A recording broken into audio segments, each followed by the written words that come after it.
السلام علیکم ورحمت الله وبرکاته. زم کریم محمد ظفر عثماني. لکه څنګه چې ته معلومه ده د سنیا بسحر ریکه مطابق یعنی د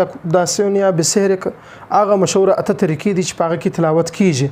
نو په دې کې اوله طریقه چې و مقام اسوات سے مقام سبا دا خو موږ ویل ده د دې ویډیو زما پر یوټیوب چینل موجوده ده چې د ظفر خان په نامه ده او نن چې نن ان شاء الله د سنیا بسحر کوم مطابق نون سے دویم توري نون سے مقام نھاوند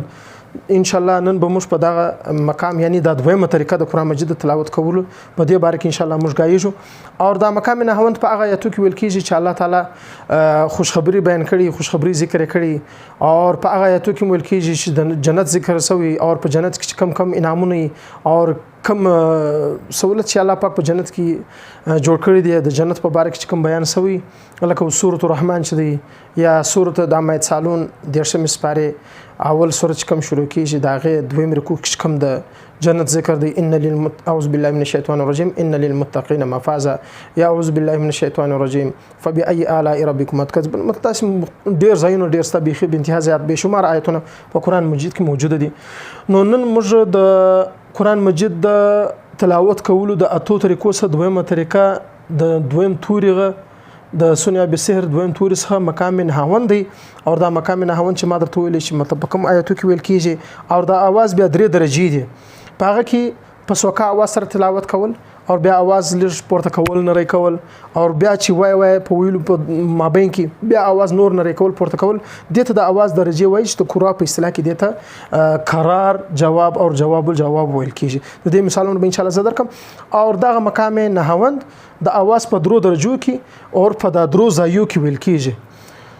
قرات یعنی کم قرات چې موږ تلاوت کوو په پروګرامو کې په جلسو کې پروګرامز کې یا په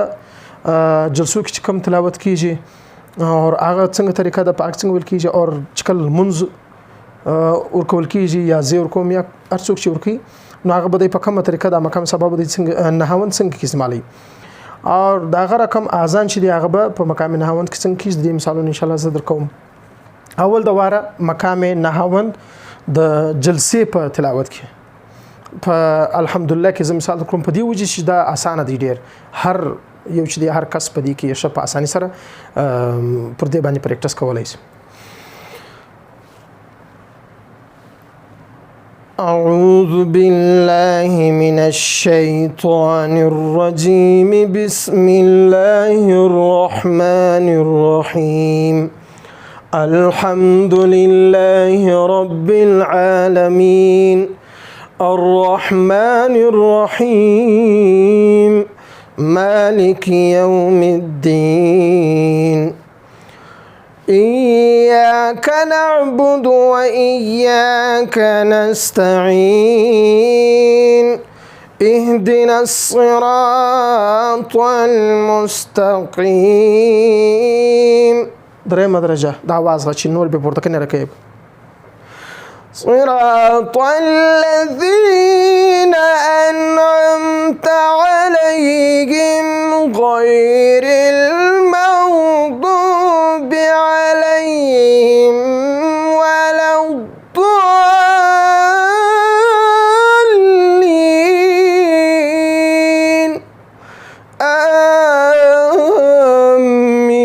آمين.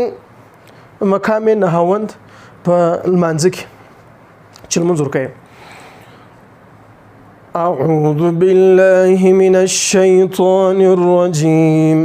بسم الله الرحمن الرحيم الحمد لله رب العالمين الرحمن الرحيم مالك يوم الدين إياك نعبد وإياك نستعين اهدنا الصراط المستقيم صراط الذين أنعمت عليهم غير المغضوب عليهم ولا الضالين آمين. فداغه مقام نھاوند کی اذان الله أكبر الله أكبر الله أكبر الله أكبر أشهد أن لا إله إلا الله أشهد أن لا إله إلا الله أشهد أن محمدا رسول الله أشهد أن محمدا رسول الله حي على الصلاة حي على الصلاة حي على الفلاح حي على الفلاح الله أكبر الله أكبر لا إله إلا الله صدق الله العلي العظيم. زه امید کوم چې دا ویډیو د کتلو بعد ان شاء الله مقام نهاوند د سنیا بسحر مطابق چې کوم دویم مقام دی نو دا به د تلاوت کولو دویمه طریقه دا به صرف سمجھ کې راشي. او بل خبره دا اهم خبره چې په کمنټ سیکشن کې ته بالکل ما سوال جواب کولای شي کڅه د سوالونو ته پوښتنه کولای شي تر هغه پورې ماته اجازه راکړئ. السلام علیکم ورحمت الله وبرکاته. خړه